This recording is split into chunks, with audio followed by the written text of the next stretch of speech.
Hello and welcome to my channel. Today I'm going to show you how you can get a refund in Depop app. First, go to Depop page.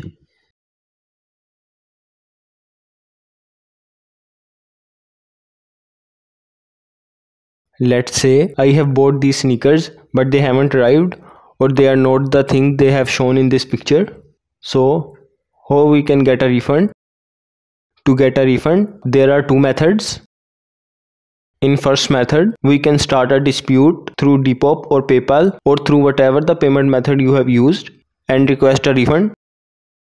Or in second method, if you want a refund, you can directly talk to seller and tell him what's wrong with the product and get a refund. And these are the only two methods to get a refund on Depop. I hope you like this video. If you find this video helpful, please like and subscribe to our channel and we will see you in our next video.